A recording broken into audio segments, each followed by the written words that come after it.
యొక్క ప్రాముఖ్యత మీకు ఇప్పటికే అర్థమై ఉంటుంది. మొదటి వర్తమానంలో మనము దేవుని స్తుతించడానికి ఆయన గురించి అర్థం చేసుకుంటాం. దేవుని యొక్క గుణలక్షణాలు, దేవుని ప్రేమ, ఆయన మనకేం చేశాడు, ఏం చేస్తున్నాడు, భవిష్యత్తులో ఆయన ఏం చేయబోతున్నాడు, ఇవన్నీ కూడా మనము అర్థం చేసుకుంటాం. మోస్ట్లీ డాక్ట్రిన్ ఆఫ్ గాడ్, దైవ శాస్త్రాన్ని, దైవను గురించిన సత్యాలను మనం అర్థం చేసుకోవడానికి ప్రయత్నిస్తున్నాం. ఆ రీతిగా దేవుని మనం ఆరాధిస్తాం. సో ఇందాక మనం ఏ అధ్యాయాన్ని మనం ధ్యానించాం?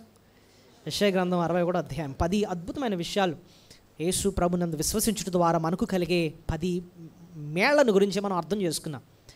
రెండో వర్తమానంలో ఏంటంటే, మనం సాధారణంగా బలవర్తమానం అంటాం. బలవర్తమానంలో ఏంటంటే, దేవుని బల్లను చేరకముందు మన జీవితాల్ని ఏ రీతిగా వాక్యపు వెలుగులో మనం సరి చేసుకోవాలి అనే ఉద్దేశంతో మనం ఈ వర్తమానాన్ని వింటాం. సో బలవర్తమానం అని వినేటప్పుడు మనం ఏ రీతిగా ప్రార్థన చేసుకోవాలి అంటే, దేవా నా జీవితాన్ని నాకు చూపించండి, ఏ విషయాల్లో నేను ఇంకను సరి చేసుకోవాలో, నీకు యోగ్యంగా నేను మారాలో నాకు తెలియజేయండి అని చెప్పి ప్రభుని మనం అడుగుతూ వాక్యపు వెలుగులో మనం పరిశీలన చేసుకుంటూ మనం ఆ రీతిగా వాక్యాన్ని వింటాం. చూడండి, ఈవెన్ పౌలు భక్తుడు రక్షింపబడిన రోజున ప్రభుని 2 ప్రశ్నలు అడుగుతాడు.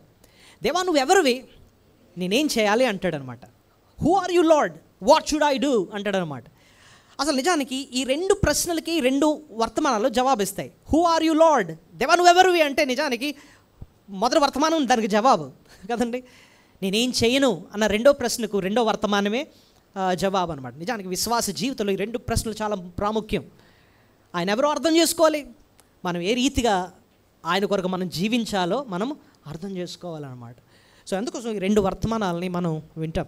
సో ఈ 2 వర్తమానంలో మనం సాధారణంగా లూకాసు వార్త ధ్యానించుకుంటూ వెళుతున్నాం. సో ఈరోజు మనం ధ్యానించబోయే భాగము 6వ అధ్యాయము 12-13 వచనాలు.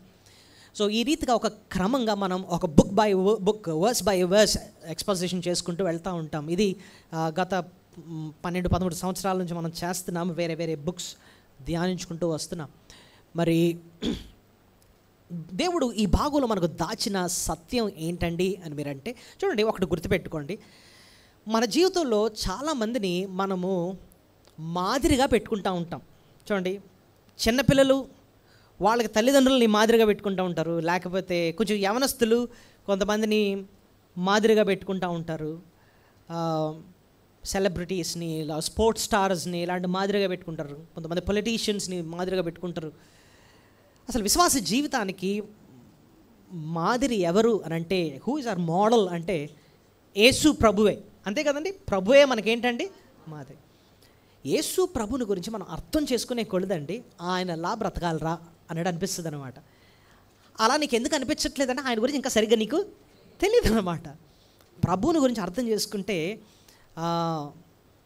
10,000లో ఆయన సుందరుడు అంటండి, కాంతనీయుడు అంటండి. అంటే అర్థం ఏంటంటే 10,000లో కూడా ప్రస్ఫుటంగా కనిపించేలాంటి వ్యక్తి అనమాట. అంటే అర్థం ఏంటంటే ఆయన గురించి అర్థం చేసుకుంటే ఆయనలా బ్రతకాలరా అన్నట్టు అనిపిస్తుంది అనమాట. సో ఇక్కడ ప్రభు మనకు ఒక మాదిరి పెట్టాడు. ఏంటండి అంటే ఆయన ప్రార్థనా జీవితం, హిస్ ప్రేయర్ లైఫ్. చూడండి 12వ వచనం ఏం రాస్తుందో చూడండి. 6 ఆ దినముల యందు ఆయన ప్రార్థన చేయుటకు కొండకు వెళ్ళి దేవునికి ప్రార్థించడం యందు రాత్రి గడిపింది. యేసు ప్రభు జీవితంలో ప్రస్ఫుటంగా కనిపించే ఒక లక్షణం ఏదండి అంటే ఆయన ప్రార్థన జీవితం. శిష్యులు యేసు ప్రభు జీవితంలో ఇది ఎంత ఎక్కువ చూశారంటే ఒకానొక దగ్గరకు వచ్చినప్పటికీ ఆ శిష్యులే ప్రభుని ఏమడుతారు తెలుసా? ప్రభువా ప్రార్థన చేయటం మాకు నేర్పి. అలా ఎందుకు అడిగారు చెప్పండి? ప్రభువా డబ్బులు ఎలా సంపాదించాలో నేర్పించిన ఆయన అనలేదు, లేకపోతే ఇంకేంటేంటో నేర్పించమని అడగలేదు, కానీ ఒకటే అడిగారు ఆయన, ప్రభువా ప్రార్థన ఎలా చేయాలో మాకు ఎందుకు అలా అడిగారు తెలుసా అండి? ప్రభు జీవితంలో అది ఎక్కువ చూశారు, అది ఎంత ప్రాముఖ్యం వాళ్ళకి అర్థమైపోయింది. అన్నాడు మనం బ్రతకాలంటే ప్రార్థన మన జీవితంలో కూడా ఉండాలి, ప్రభువా ప్రార్థన ఏంటో మాకు నేర్పున ఆయన అని అడుగుతున్నారు అనమాట. సో విశ్వాస జీవితంలో గుర్తుపెట్టుకోవాలి ఏంటంటేనండి, వాక్యము ఎంత అవసరమో మన జీవితంలో ప్రార్థన అంత. ఇప్పుడు సైకిల్ తొక్కాలనుకోండి, సైకిల్కి ఎన్ని చక్రాలు? 2 చక్రాలు కదండి. వాడు పీకేద్దామండి అని తీసామనుకోండి, ముందుకెళ్తుందా? వెళ్దాం. 2 సమానంగా ఉండాలి, 2 చక్కగా, రెండిట్లో గాలి ఉండాలి, 2 చక్కగా తిరగాలి, అప్పుడే సైకిల్ ముందుకి వెళ్తుంది. అలాగే భక్తి జీవితంలో కూడా వాక్యం వినడం ఎంత ప్రాముఖ్యమో మన వ్యక్తిగత జీవితంలో ప్రార్థన అంత అవసరం అన్నమాట. కాబట్టి ప్రార్థన గురించి ఎంత విన్నా సరే ఇంకా తక్కువే. ప్రార్థన గురించి ఒకరినొకరు ప్రోత్సహించుకోవాలి. ఒకరినొకరు మనం మాట్లాడుకునేటప్పుడు ఏమంటే ప్రార్థన చేసుకున్నారండి అని అడుక్కోవాలన్నమాట. మనం అంటే ఆ రీతిగా మనం ఏం చేయాలి, ప్రోత్సహించుకోవాలన్నమాట. ఈవేళ ప్రార్థన చేసుకున్నారండి, లేకపోతే మా కోసం ప్రార్థన చేయండి, మీకోసం మేము ఈ రీతిగా ప్రార్థన చేస్తున్నాం. అది విశ్వాస అంటే కుటుంబాల్లో తరచుగా మాట్లాడుకోవాల్సిన పదం అన్నమాట. ఒకరినొకరు హెచ్చరించుకోవాల్సిన పదం అన్నమాట. ప్రభు ఇక్కడ మనకు నేర్పిస్తుంది. ఆయన ఏ సందర్భంలో ఆయన ఇక్కడ ప్రార్థన చేశాడండి అని అంటే, ఆయన మరుసటి రోజు ఒక కీలకమైన నిర్ణయం తీసుకోబోతున్నాడు. ఏంటి నిర్ణయం? 13వ వచనంలో మీరు చెప్పగలరా? ఉదయం అయినప్పుడు ఆయన తన శిష్యులను పిలిచి వారిలో 12 మందిని ఏర్పరిచి వారికి అపోస్తులను పేరు పెట్టాను. ఆయనకున్న శిష్యులు 12 మందిని ఆయన సెలెక్ట్ చేసుకోవాలి. ఆ 12 మందికి ఒక పేరు పెడతాడు. ఏం పేరు? అపోస్తులు, అంటే పంపబడిన వారు, ద సెంట్ వన్స్. ఆయన సర్వలోకానికి సువార్త ప్రకటించడానికి ఈ 12 మందిని ఆయన అపోస్తులుగా నియమించుకున్నాడు. అపోస్తులు అంటే ఎవరెవరో కాదు, ఈ 12 మందినే ప్రభు ఏమంటున్నాడు? అపోస్తులు. అయితే ఈ 12 మందిని నిర్ణయించుకోవడానికి ఆ రాత్రంతా ఆయన ముందు ఏం చేశాడు? ప్రార్థన చేశాడు. అక్కడే ప్రభు ఒక మాదిరి పెడుతున్నాడు. ఏంటంటే, నీ జీవితంలో నా జీవితంలో ఏ ప్రాముఖ్యమైన నిర్ణయం తీసుకుందామన్నా సరే దానికి ముందు మనం ఏముండాలి చెప్పండి? ప్రార్థన. ఒక స్థలం కొనుక్కుందాం అనుకుంటున్నావు, లేకపోతే వివాహం చేసుకుందాం అనుకుంటున్నావు, లేకపోతే పలానా కోర్స్ తీసుకుందాం అనుకుంటున్నావు, కుటుంబంగా ఒక నిర్ణయం, లేకపోతే వ్యక్తిగతంగా ఒక నిర్ణయం తీసుకుందాం అనుకుంటున్నావు, ముందు అంత ప్రార్థన ఉందా లేదా నీకు నువ్వుగా ప్రశ్నించుకోవాలి. అంత ప్రార్థన నువ్వు చేయాలన్నమాట. ప్రార్థన చేసినప్పుడు మనం చెప్తుంది ఏంటంటే, దేవా నేను జ్ఞానవంతుని కాదు, నాకు తెలియదు ఎలాంటి నిర్ణయాలు తీసుకోవాలో, కాబట్టి సరైన నిర్ణయం తీసుకోవడానికి నువ్వే నాకు సహాయము చెయ్యి అని చెప్పి మనం ఎవరి మీద ఆధారపడుతున్నాం? దేవుని మీద ఆధారపడుతున్నాం అన్నమాట. ప్రభు ఆ మాదిరి పెట్టాడు. కాబట్టి ఆ మాదిరి మనం పాటించాలి. అయితే ఒక బిగ్ ప్రశ్న మనకు రావాల్సింది ఏంటంటే, ఏమంటే యేసు ప్రభు దేవుడు కదండి, ఆయన ఎందుకంటే ప్రార్థన చేస్తున్నాడు? మనమందరం ఆయనకి చేయాలి కానీ ఆయన ఇక్కడ ఎందుకు ప్రార్థన చేస్తున్నాడండి అని అంటే, దీనికి జవాబు నేను ఇంతకుముందు ఒకసారి చెప్పాను. యేసు ప్రభు ఆయన ఈ లోకంలో ఉన్నప్పుడు మానవుడిగా జీవించాడు. నువ్వెలా జీవించావో నేను ఎలా జీవించానో అలాగే మానవుడి లోకంలో జీవించాడు. ఇంకోటి తెలుసా అండి, ఫిలిప్పీ పత్రికలో మాట ఉంటుంది ఏంటంటే, ఆయన రిక్తుడుగా చేసుకున్నాడంట. అంటే అర్థం, రిక్తుడు అంటే మాటకు అర్థం ఏంటో తెలుసా? రిక్తుడు అంటే అర్థం ఏంటంటే ఖాళీ చేసుకున్నాడంట. అంటే అర్థం ఏంటి? ఆయన సర్వశక్తిమంతుడే కానీ ఆయన శక్తిని ఆయన వాడట్లే, ఆయన శక్తిని ఆయన ఏం చేయట్లేదు, వాడట్లే. కానీ మరి ఆయన చేసే అద్భుత కార్యాలు, ఆశ్చర్యకార్యాలు ఇవన్నీ ఎవరి శక్తిని బట్టి చేస్తున్నాడు అంటే, తండ్రి మీద ఆయన ఆధారపడుతున్నాడు, పరిశుద్ధాత్మ దేవుని మీద ఆయన ఆధారపడతాడు. ఈవెన్ మీరు గమనించారో లేదో, యెషయా గ్రంథం 61వ అధ్యాయం ఈ దినం మనం ధ్యానించినప్పుడు ఫస్ట్ లైన్ ఏమని రాస్తుంది? ప్రభు ఆత్మ నా మీద ఉన్నది. ఉందా లేదా చూడండి, మీరు చూడండి. మరి అదంతొద్దు, లూకాసు వార్తలోనే అక్కడ అదే అధ్యాయాన్ని మనం చూసాం. లూకాసు వార్త 4వ అధ్యాయంలో రాయబడి ఉంది కదండి, 4:18 చూడండి. యెషయా గ్రంథం 61 ఇక్కడ కూడా రాయబడి ఉందని చెప్పాను కదా. ప్రభు ఆత్మ నా మీద ఉన్నది, బీదలకు సువార్త ప్రకటించుటకును ఆయన నన్ను అభిషేకించాడు. చాలు. సో ఎవరి శక్తిని బట్టి ఇవన్నీ చేస్తున్నాడు ఆయన? ప్రభు ఆత్మదేవుని శక్తిని మీద, తండ్రి మీద ఆధారపడుతూ చేస్తున్నాడు. నిజానికండి అదే ఆత్మదేవుడు ఈరోజు నీకు నాకు కూడా తోడుగా ఉన్నాడు. ప్రభువుకు సహాయం చేసిన ఆత్మదేవుడు ఈరోజు నీకు నాకు కూడా ఆయన సహాయము చేస్తున్నాడు. ఆ ప్రభువే, యేసయ్యే ఆత్మను మనకు వరముగా అనుగ్రహించాడు. ఆయన మనలో ఉన్నాడు, మనల్ని బలపరచడానికి. సో యేసు ప్రభు ఆయన మనకు ప్రార్థన ఒక మాదిరిగా పెట్టాడు. అయితే ఈ దినం ఆ ప్రార్థన అన్న సబ్జెక్ట్ను కొంచెం మీకు అర్థం చేయించడానికి మీ ముందు ఒక 5 ప్రశ్నలకు జవాబు ఇవ్వాలనుకుంటున్నాను. ఎన్ని ప్రశ్నలు? కానీ ఒక్కొక్క ప్రశ్నకు గంట చెప్పవచ్చు కాబట్టి 5 ఎన్ని గంటలు పడుతుంది మెసేజ్? కూర్చుంటారంట బ్రదర్, అంత వద్దు. అయితే మనం ఏం చేద్దామంటే ఈ 5 ప్రశ్నలకు నేను జవాబిస్తాను, కానీ మెయిన్ పాయింట్స్ అర్థం చేసుకుందాం, ఓకే? ఎందుకంటే ఏ ఒక్క ప్రశ్న కూడా మనం విడిచిపెట్టకూడదు అనమాట. చాలా ప్రాముఖ్యమైన ప్రశ్నలు.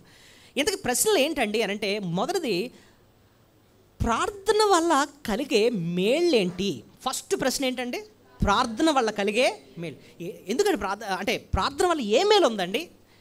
అసలు ఆ ప్రశ్నకు మనం కేవలం యాకోబు పత్రికలో చూడబోతున్నాం. యాకోబు పత్రికలో అద్భుతమైన రీజన్స్ ఇచ్చాడనమాట. అది మొదటి ప్రశ్న. రెండోది, అసలు ప్రార్థన అంటే ఏంటి? రెండో ప్రశ్న ఏంటంటే ప్రార్థన అంటే ఏంటి?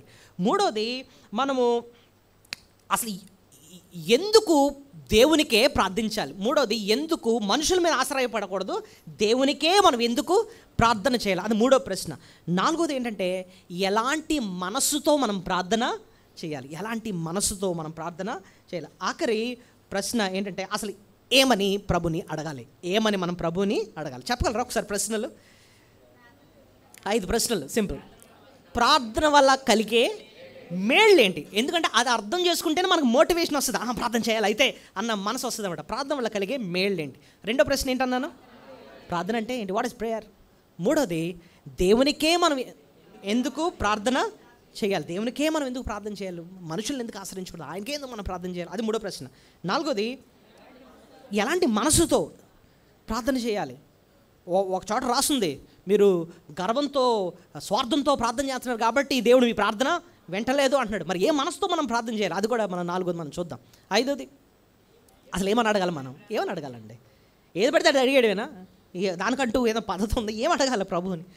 ఈ 5 ప్రశ్నలు నేను క్లుప్తంగానే చెప్తాను. ఓకే, ఒకసారి మొదటి ప్రశ్నకు మనం చూద్దాం. ప్రార్థన వల్ల మనకు కలిగే మేళ్ళు ఏంటి? యాకోబు పత్రిక తీయండి. యాకోబు పత్రికలో ప్రార్థన వల్ల ఎన్ని మేళ్ళు ఉన్నాయో నేను కనీసం ఒక 7 మేళ్ళు మీకు చూపిస్తాను. త్వరగా నాతో పాటు జాగ్రత్తగా ఫాలో అవ్వండి. యాకోబు పత్రిక మొదటి అధ్యాయము 5వ వచనం. మీలో ఎవరికైనా జ్ఞానము కొదువుగా ఉన్న ఎడల అతడు దేవుణ్ణి అడగవలెను, అప్పుడు అది అతనికి అనుగ్రహింపబడును. వెయిట్, దేవుణ్ణి అడగాలట. దేనికోసం? జ్ఞానము కోసం. అసలు ఈ యాకోబు అన్న పత్రికను మన గురించి చూస్తే కష్టాలు శ్రమల్లో ఉన్న వారి కోసం రాస్తూ అంటున్నాడు అనమాట. మీ కష్టాలు శ్రమలో దిక్కుతోచని స్థితిలో ఉన్నారా? ఏ నిర్ణయం తీసుకోవాలో మీకు అర్థం కావట్లేదా? జ్ఞానం లేదా? అలాంటప్పుడు మీరు ఏం చేయాలి? దేవుణ్ణి అడగండి. దేవా, నాకు ఏ నిర్ణయాలు తీసుకోవాలో అర్థం కావట్లేదు నాయన, పరిస్థితి నాకు మైండ్ పని చేయట్లేదు నాయన, ఎలాంటి నిర్ణయం తీసుకోవాలో నాకు తెలియట్లేదు నాయన, దిక్కుతోచని స్థితిలో ఉన్నాను నాయన. అప్పుడు ప్రభు అంటున్నాడు, నీ జ్ఞానము కొదువుగా నీడలా నువ్వు దేవుణ్ణి అడుగు, అప్పుడు అతనికి అనుగ్రహింపబడను. చదవండి వచనం, 5వ వచనం. మీలో ఎవరికైనా జ్ఞానము కొదువుగా ఉన్న ఎడల అతడు దేవుణ్ణి అడగవలెను, అప్పుడు అతనికి అనుగ్రహింపబడను. సో దిక్కుతోచని స్థితిలో ఉన్నప్పుడు దారి చూపించడానికి మనం దేవుణ్ణి అడగాలన్నమాట. జ్ఞానం పొందాలి అంటే మనం దేవుణ్ణి అడగాలి. సో ఒక మేలేంటండి? దేవుడు ఏమిస్తాడు మనకి? జ్ఞానం ఇస్తాడనమాట. జ్ఞానం ఇస్తాడనమాట. ఓకే, ఇంకోటి శ్రేష్టమైనది ఇస్తాడు ఆయన. ప్రార్థన చేసినప్పుడు మనకి ఏమి ఇస్తాడంటే, అది ఎక్కడ రాసింది? కొంచెం కిందకి వెళ్ళండి, 17వ వచనం చదవండి. 17వ వచనం. శ్రేష్టమైన ప్రతివియు సంపూర్ణమైన ప్రతి వరమును పరసంబంధమైనదై జ్యోతిర్మయుడు తండ్రి యొద్ద నుండే వచ్చును. చాలు చాలు. ఎక్కడ ప్రభు ఏమిస్తాడు? శ్రేష్టమైంది. శ్రేష్టమైంది అంటే అర్థం ఏంటి? ద బెస్ట్ అనమాట. The best. దేవుడు ఏదో పడేయడం కాదట, ఆయనకు మొర్ర పెట్టుకున్న వాళ్ళకట శ్రేష్టమైనవే. ఏది శ్రేష్టమైన సంబంధం అదే ఇస్తాడు దేవుడు. ఏది శ్రేష్టమైనదో అదే నీ చేతుల్లో పెడతాడు, ఎందుకంటే నువ్వు ఆయన మొర్ర పెట్టావు కాబట్టి. అర్థమైందా మీకు? దేనికోసం మీరు చింతించని చెప్తూ ప్రభు అంటాడు, సొలొమోను కూడా లేని లాంటి రంగులు దేవుడు పువ్వులకి ఇచ్చాడట, మీరు వాటికంటే శ్రేష్ఠులంటే. అంటే దాని అర్థం ఏంటంటే, నేను మీకు శ్రేష్టమైనది నేను నీకు ఇస్తాను. సో అక్కడ కాంటెక్స్ట్ కూడా ఏంటంటే, ఆ పైన పాపం కోసం మాట్లాడుతూ అంటున్నాడు, మీకు మనసు బాగాలేనప్పుడు, కష్టాల్లో ఉన్నప్పుడు మీకు శాంతి కోసం పాపం దగ్గరికి వెళ్ళొద్దు. ఎందుకంటే పాపం ఏదో నీకు సుఖమిస్తాను అనుకుంటుంది, కానీ అది నిన్ను మోసం చేసి చంపుతుంది అది. కానీ దేవుడు సత్యవంతుడు, ఆయన శ్రేష్టమైనది నీకు ఇస్తాడు. ఆయన చెయ్య పట్టుకో, పాపం వైపు వెళ్ళొద్దు అని చెప్తున్నాడు అనమాట. సో ప్రార్థన ఎందుకు చేయాలండి అని అంటే, ఒకటి ఆయన జ్ఞానం ఇస్తాడు మనకి, రెండోది ఆయన మనకి శ్రేష్టమైన ద బెస్ట్ ఇస్తాడు అనమాట. ఇంకెందుకంటే మనం ప్రార్థన చేయాలి అని అంటే, 5వ అధ్యాయము 13వ వచనం చూడండి. 5:13 యాకోబులోనే 5:13. మీలో ఎవరికైనాను శ్రమ సంభవించేనా అతడు ప్రార్థన చేయవలెను. చాలు చాలు చాలు. శ్రమ నుంచి విడుదల కావాలంటే ఏం చేయాలట? సో శ్రమ నుంచి విడుదల ఇస్తాడు. శ్రమ నుంచి ఆయన ఏమిస్తాడట? విడుదల ఇస్తాడు. శ్రమ ఉంది, కష్టం ఉంది, జ్ఞానం ఇస్తాడు, శ్రేష్టమైనది ఇస్తాడు. మూడోది, ఆ శ్రమ నుంచే ఆయన ఏమిస్తాడు? మనకి విడుదల. ఇప్పుడు చెప్పండి, ఏంటండి బెనిఫిట్? జ్ఞానం ఇస్తాడు, శ్రేష్టమైనది ఇస్తాడు. శ్రమ వచ్చిందా ఖచ్చితంగా ఆయన ఏమిస్తాడు? విడుదల ఇస్తాడు. ఎందుకంటే ఆయన అన్నాడు కదా, మీలో ఎవరికైనా శ్రమ సంభవించనా అతడు పక్కింటోడు చెప్పలేను అన్నదా? లేదు. ఫోన్ చేసి ఏడవలేను, అదేం లేదు. ఏం చేయాలి? మనం అదొకటే చెయ్యం. ఫోన్ చేసి పక్కడు చెప్తాం. ఒకటేం చేస్తాడంటే స్టేటస్లో పెడతాడు. అది ఏంటంటే ఏడుపు మొఖం ఉంటుంది చూసారా, ఏది ఇమోజీ, ఇలాగ కళ్ళ నీళ్ళు వచ్చేది, ఐఎమ్ సాడ్, అది స్టేటస్. అప్పుడు అందరూ ఏం చేస్తారు? ఏమమ్మా వయ్యి, వాట్ హ్యాపెన్ కింద మెసేజ్లు. మళ్ళీ ఈ పనికిమాలిన పనులన్నీ చేయకుండా శ్రమ సంభవించినా నువ్వు మోకరించి ప్రార్థన చేయాలి, అది చేయి అంటాడు అన్నమాట. అప్పుడే ఆయన ఇచ్చే శ్రేష్టమైన జ్ఞానం ఏంటో, ఆయన ఇచ్చే శ్రేష్టమైన సహాయం ఏంటో నువ్వు అనుభవిస్తావు. ఇంకేంటండి అని చూస్తే కొంచెం కిందకి వెళ్ళండి, 14వ వచనం. ఇంకేంటి? మీలో ఎవడైనాను రోగి ఉన్నాడా అతడు సంఘ పెద్దలను పిలిపింపవలెను, వారు ప్రభు నామం బట్టి అతనికి నూనె రాసి అతని కొరకు ప్రార్థన. సో ఇక్కడ చెప్పండి, ఈ వచనం ప్రకారంగా ప్రార్థన వల్ల ఇంకో మేలేంటి? స్వస్థత. నీకు అనారోగ్య పరిస్థితి వచ్చిందా, పాస్టర్ గారికి చెప్పు, బ్రదర్ ఇంటికి వచ్చి మాకు ఒకసారి ప్రార్థన చేయండి అని అడగాలి. వాళ్ళు సేవకుడు కూడా వచ్చి ఏం చేయాలంటే వారి అనారోగ్య పరిస్థితి నిమిత్తం ఏం చేయాలట? ప్రార్థన చేయాలి. సో ప్రార్థనలో ఏందుందా? మనకి స్వస్థత. సో ప్రార్థన ద్వారా దేవుడు దిక్కుతోచని స్థితిలో ఉన్నప్పుడు జ్ఞానాన్ని ఇస్తాడు. ప్రార్థన వల్ల రెండోది శ్రేష్టమైనది ఇస్తాడు. ప్రార్థన వల్ల శ్రమ వచ్చినప్పుడు విడుదలిస్తాడు. ప్రార్థన వల్ల అనారోగ్య పరిస్థితి వస్తే దేవుడు ఏమిస్తాడు? మనకి స్వస్థతని ఇస్తాడు. నెక్స్ట్ చూడండి, పాపాన్ని క్షమిస్తాడని ఉంటుంది 15వ వచనం. ఎక్కడ 15, విశ్వాసహితమైన ప్రార్థన రోగిని స్వస్థపరచు, ప్రభు అతను లేపును, అతడు పాపములు చేసిన వాడైతే పాప క్షమాపణ ఉంది. సో ప్రార్థన వల్ల ఇంకో బెనిఫిట్ ఏంటండి? పాప క్షమాపణ. ఒక్కొక్కసారి కొన్ని కష్టాలు దేని బట్టి వస్తాయి? మనం చేసిన పాపాన్ని బట్టే దేవుడు కష్టాన్ని ఒప్పుకుంటాడు. ప్రార్థన చేసావు, పశ్చాత్తాపడ్డావు, క్షమించమని ప్రభువుని అడిగావు, ప్రభు మన పాపాన్ని ఏం చేస్తాడండి? క్షమిస్తాడు. ప్రభు క్షమిస్తాడు అనమాట. సో ప్రార్థన వల్ల ఇన్ని బెనిఫిట్స్ ఉన్నాయండి, ఇన్ని బెనిఫిట్స్ ఉన్నాయి. సో ప్రభు మన పాపాన్ని క్షమిస్తాడు. దావీదు క్షమించమని అడగకుండా అలాగ కొన్ని సంవత్సరాలు గడిపేశాడు. అలాగా దానివల్ల ఆయనే అంటాడు, దేవుని చెయ్యి నా మీద బరువుగా ఉందంటాడు. అంటే నాకు శాంతి లేదు నా జీవితంలో అంటున్నాడు అనమాట. మనం ఎంతకాలం మన జీవితాన్ని దేవునికి ఒప్పుకోకుండా, దేవుని దగ్గర ఒప్పుకోకుండా అలాగే పేర్చుకుంటామో నీ జీవితానికి శాంతి ఉండదు. ప్రార్థన చేసి నిజమేనాయన నీకు వ్యతిరేకంగా నేను పాపం చేశాను, నేను చేసింది పాపమే అని చెప్పి ఎప్పుడైతే ఒప్పుకుంటామో జీవితంలో ఎంతో శాంతిని, నెమ్మది ప్రభు ఇస్తాడు. సో ప్రార్థన వల్ల దిక్కుతోచని స్థితిలో జ్ఞానం ఇస్తాడు, శ్రేష్టమైనవి ఇస్తాడు, శ్రమ నుంచి విడిపిస్తాడు, స్వస్థతనిస్తాడు, మన పాపాన్ని క్షమిస్తాడు. 5 కదా. 6వది ఏంటంటే దేవుడు తన శక్తిని ఏంటో మన జీవితంలో చూపిస్తాడు. 16వ వచనం చూడండి. 16, మీ పాపలు ఒప్పుకుని మీరు స్వస్థ ఒకరికొరకు ప్రార్థన చేయండి, నీతిమంతుని విజ్ఞాపన మనఃపూర్వమై బహు బలము గలదై ఉండును. ప్రార్థన ఎలాంటిదంట అంటే బహు బలము. సో ప్రార్థనలో ఏముంది చెప్పండి? ఎవరి బలం? నీ బలం కాదు, దేవుని బలం ఏంటో మనం దేని బట్టి చూస్తాం? ప్రార్థనలో చూస్తాం.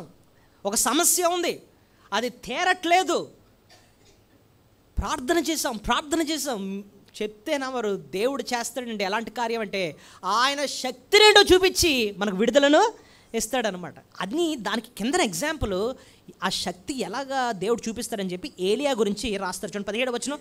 ఏలియా మన వంటి స్వభావం గల మనుషుడే, వర్షింపకుండానట్లు అతను ఆసక్తితో ప్రార్థన చేయగా 3.5 సంవత్సరములు భూమి మీద వర్షింపలేదు. అతడు మరలా ప్రార్థన చేయగా ఆకాశం వర్షం ఇచ్చెను, భూమి తన ఫలం. ఏలియా ఏ సందర్భంలోనండి అలా చేశాడు? అక్కడ ఆహాబు రాజుడు ఉన్నాడు, దేశమంతా పాపంతో నిండిపోయింది, బయలు దేవతలు మామూలుగా పూజించలేదు. ఏలియా ఒకటే ప్రార్థన చేశాడు, దేవా వీళ్ళకి బాగా తిండి పెడుతున్నావు నువ్వు కాబట్టి వీళ్ళకి రెచ్చిపోయి పాపాలు చేస్తున్నారు, తిండి ఆపేను ఆయన, 3 సంవత్సరాలు వర్షం పడకుండా చేయి తండ్రి అని చెప్పి అడిగాడు అనమాట. నిజానికి అలా చేస్తే ఏలియా కూడా కష్టం వస్తుంది. అంతేనా? మరి ఈయన ఎక్కడ తింటాడు? ఈయనకి వర్షం లేకపోతే అదన్నా పర్లేదు, ఆకలితోనే ఉండడానికి నేను సిద్ధమే. కానీ వీళ్ళు మారాలంటే వీళ్ళకి వర్షం ఆపేనండి అని అడిగాడు. దేవుడు ఆ ప్రార్థన చూశాడు. ఆ ప్రార్థన ఆకాశం నుంచి వర్షం కురిపించుకొని ఏం చేసేసాడు? ఆయన ఆపేశాడు. మళ్ళీ ప్రార్థన చేసినప్పుడు దేవుడు మళ్ళీ ఏమి ఇచ్చాడంటే ఆకాశం నుంచి వర్షానికి. సో దేవుని శక్తిని దేని బట్టి చూశాడు చెప్పండి? ప్రార్థన. నువ్వు దేవుని శక్తిని నువ్వు చూడాలంటేనండి ప్రార్థన చేయాలండి. అసలు గత వారం ఒక అద్భుతం జరిగిందండి. ఏంటో తెలుసానండి, కరెక్ట్గా 6వ నెల ప్రారంభమైంది, కెమెరా పనిచేయడం మానేసింది. నిజం, మాకంతా పిచ్చి వచ్చేసింది అనమాట. అన్నీ బాగానే పనిచేస్తున్నాయి, కెమెరా పని అక్కడ ఎనగనేమో ఒక 25 మంది కుటుంబాలు వెయిట్ చేస్తున్నారనమాట. లైవ్ వస్తుంది అనుకు చూస్తున్నారు, కెమెరా పని చేయట్లేదు. నేను లేట్ చేస్తున్నాను, ప్రార్థన ప్రారంభించలేదు. ఒకటే చేసాం ప్రార్థన, ప్రభా మాకేం అర్థం కావట్లేదు, అందరూ వాక్యం వినడానికి సిద్ధంగా ఉన్నారు, ఎందుకు పని చేయట్లేదు నాకు అర్థం కావట్లేదు. మీరు చెప్తే నమ్మరు అండి. ప్రార్థన చేసేసాం, వచ్చాం, పాటలు అయింది. నేను ఇంకా స్టేజ్ ఎక్కుతూ ఉంటే వెనక నుంచి చెప్తున్నారు ఆ పని చేస్తుంది అంటున్నారు అనమాట. అది అద్భుతం. ఎలా చూసాం దేవుని శక్తిని? ఎలా చూసాం చెప్పండి? మా జ్ఞానం తెలివితేటలు ఏం కాదు, ప్రార్థన.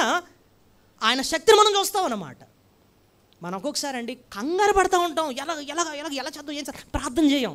ప్రార్థన చేసినప్పుడేనండి దేవుని శక్తి ఏంటో మనం కళ్ళారా చూస్తాం అన్నమాట. అది దేవుడు మనకిచ్చిన గొప్ప ఆయుధం అన్నమాట. సో ఇవన్నీ కూడా మనం చూస్తున్నాము. అయితే ఒక్కడు గుర్తుపెట్టుకు, ఇన్ని గొప్ప విషయాలు మనం నేర్చుకున్నాము. అయితే ప్రార్థన చేయకపోతే మనం ఏమీ పొందలేము. అది కూడా ఇక్కడ రాసి చూడండి, యాకోబు 4:2.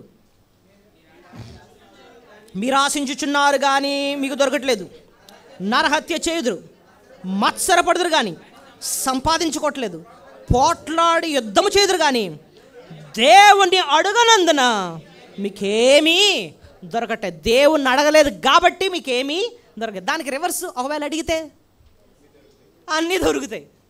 అడగలేదు కాబట్టి ఏం దొరకట్లే, అడిగితే అన్నీ దొరుకుతాయి. ఏంటి దొరుకుతాయి అంటే జ్ఞానం ఇస్తాడు, శ్రేష్టమైనది ఇస్తాడు, ఇంకా శ్రమ నుంచి విడిపిస్తాడు, స్వస్థతనిస్తాడు, పాపాన్ని క్షమిస్తాడు, ఆయన శక్తిని ఏంటో మనకి చూపిస్తాడు. ఇంకోటి తెలుసానండి, తప్పకుండా జవాబిస్తాడు. 4:8 చూడండి, 4:8 దేవుని యొద్దకు రండి అప్పుడు ఆయన మీ యొద్దకు వచ్చును. ఆ లైన్ చూడండి ఎంత ప్రస్ఫుటంగా దేవుడు క్లియర్గా ఇచ్చాడు. మీరు దేవుని యొద్దకు రండి అప్పుడు ఆయన మీ యొద్దకు వస్తారు. అంటే అర్థం ఏంటి? మీరు ఆయన దగ్గరకు వచ్చి ప్రార్థన చేస్తే ఆయన మీ దగ్గరకు వచ్చినట్టు అర్థం ఏంటి? ఆయన సహాయం ఏంటో మీ దగ్గరకు అది వస్తుంది. నువ్వు తగ్గించుకొని మొర్ర పెట్టాలి ఆయనకి, ఆయన నీ దగ్గరికి వస్తాడు. ఆయన you come to him and he will come to you. ప్రార్థన వద్దండి, దేవుడు వద్దండి, నా జ్ఞానంతో నా తెలివితేటలతో మొత్తం కట్టేస్తానండి, మొత్తం ఇచ్చేసేస్తాను, నాకు తెలుసు, నాకు మొత్తం అంతా తెలుసు, నాకు ఆడు తెలుసు, ఇటు తెలుసు, నాకు బోర్డు డబ్బులు కూడా ఉన్నాయి, ఏమీ చేయలేవు. యోహాను 15 అంటాడు, ఆయనకు వేరుగుండా ఏమీ చేయలేము. అది మొదటి ప్రశ్నకు మనం జవాబు దొరికింది. ఇంతకీ రెండో ప్రశ్న ఏంటంటే, అసలు ప్రార్థన అంటే ఏంటి? అంతా బాగానే ఉందండి, ఇన్ని మేళ్ళు వస్తాయని అన్నీ బాగానే ఉన్నాయండి, అసలు ప్రార్థన అంటే ఏంటండి? రెండో ప్రశ్నకు జవాబు ఏంటి అని అంటే, ఒక 3 విషయాలు సింపుల్గా చెప్తాను. ప్రార్థన అంటే దేవునితో వ్యక్తిగతంగా మాట్లాడడం. చెప్పండి, దేవునితో వ్యక్తిగతంగా ఇక్కడ మనం లూకాసు వార్త 6వ అధ్యాయంలో మనం ఏం చూసామండి? యేసు ప్రభు ఆయన ఏం చేస్తున్నాడు? 6:12 ఆ దినముల యందు ఆయన ప్రార్థన చేయుడు కొండకు వెళ్ళి దేవుని ప్రార్థించుట యందు రాత్రి గడిపి. ఎవరికి ప్రార్థన చేస్తున్నాడు ఆయన? తండ్రి అయిన దేవునికి ప్రార్థన చేస్తున్నాడు. ప్రార్థనలో మనం దేవునితో వ్యక్తిగతంగా ఏం చేస్తున్నాం? మాట్లాడుతున్నాం. వ్యక్తిగతంతో ఆయనతో సమయం గడుపుతున్నాం. It is spending alone with God. DL Moody అన్న భక్తుడు ఒకసారి ప్రార్థన గురించి ఒక వర్తమానాన్ని సిద్ధపడుతున్నాడంట. సిద్ధపడతా ఉంటే ఈ లోపల వాళ్ళ అబ్బాయి వచ్చి అలర చేస్తున్నాడంట. టేబుల్ మీద ఉన్నవన్నీ అలా కదపటం, అది ఇది లైట్లు ఆపటం, లేకపోతే మన అక్కడ ఉన్న సోఫా మీద గెంతడం, ఇలాంటివి చేస్తూ ఉంటే ఆయనకి విసుకొచ్చి, నేను అంత బిజీగా సిద్ధపడతా ఉంటే ఏం డిస్టర్బ్ చేస్తున్నావు, ఏం కావాలి నీకు అని చెప్పి వాళ్ళ కొడుకుని అడుగుతారనమాట. అడిగితే వాళ్ళ కొడుకు ఒకసారి ఆగి, I just want to be with you అని అన్నాడంట. అంటే అర్థం ఏంటి? నేను నీతో ఉండడానికి వచ్చాను అంటున్నాడు అనమాట.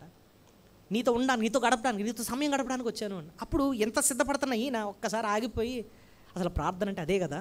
ప్రార్థన అంటే ఏంటి అంటే దేవునితో వ్యక్తిగతంగా గడపడం. నా కొడుకు ఎలాగైతే వచ్చి నాతో వ్యక్తిగతంగా గడపాలని ఇష్టపడుతున్నాడో, నేను దేవుని సన్నిధిలో ఆయనతో వ్యక్తిగతంగా గడపడమే అదే ఏంటి ప్రార్థన. It is to spend alone with God. చూడండి, ప్రార్థనలో సంఘ ప్రార్థన ఉంటుంది, కుటుంబ ప్రార్థన ఉంటుంది, ఇంకోటి ఏంటి వ్యక్తిగత ప్రార్థన ఉంటుంది. ఒకసారి సంఘ ప్రార్థనకి ఉంటాం, కుటుంబ ప్రార్థనకు ఉంటాం, కానీ వ్యక్తిగతంగా ఆయనతో గడపడం అన్నది అసలైన ఏకాంత ప్రార్థన. ఇంకోటి ప్రార్థన అంటే ఏంటండి అంటే ఆయన కృపా సింహాసనం దగ్గరికి చేరటం. చెప్పండి, ఆయన కృపా సింహాసనం దగ్గరికి చేరడం అంటే to come to the throne of grace అంటాం. ఎక్కడ? హెబ్రీ పత్రిక 4వ అధ్యాయం 16వ వచనంలో ఉంటుంది అన్నమాట. చూడండి, హెబ్రీ పత్రిక 4:16. హెబ్రీ పత్రిక 4:16. కనికరింపబడి సమయోచితమైన సహాయం కొరకు కృప పొందినట్లు ధైర్యముతో కృపాసనము వద్దకు చేరు. చూడండి, సహాయం కొరకట కృప పొందినట్లు కృపాసనము వద్దకు చేరు. కృపాసనము అంటే అర్థం ఏంటంటే ఇంగ్లీష్లో థ్రోన్ ఆఫ్ గ్రేస్ అంటున్నాడు. ఇది కఠినమైన సింహాసనం కాదు. ఏం సింహాసనం ఇది? కృప చూపించే సింహాసనం. కృప అన్న మాటకు అర్థం ఏంటంటే ఒక అయోగ్యుడికి మేలు చేయటం. దాన్ని ఏమంటారు? ఆ సింహాసనం దగ్గరికి వెళ్ళినప్పుడు నువ్వు యోగ్యుడు కాదు, ఆయన అడగడానికి, ఆయన మేలు పొందడానికి కూడా అనర్హుడివే, కానీ ఆ సింహాసనం దగ్గర నీకు కృప దొరుకుతుంది. సో ఆయన కృపా సింహాసనం దగ్గరికి నేను ఏం చేయాలట? చేరాలి. దేనికోసం? సమయోచితమైన సహాయం కొరకు. సమయోచితమైన సహాయం. ఏ సమయంలో ఏ సహాయం అవసరమైనా సరే, దేవా ఇదిగో నీ కృపా సింహాసనం దగ్గరికి చేరుతున్నాం.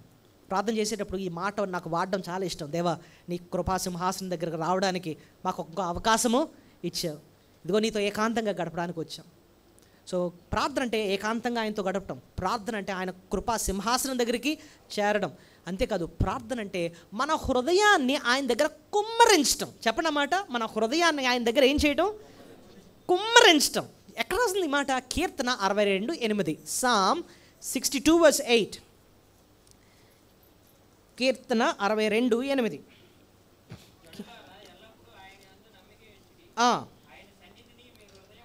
ఆయన సన్నిధిని మీ హృదయములను కుమ్మరించడం అంటే ఏంటండి?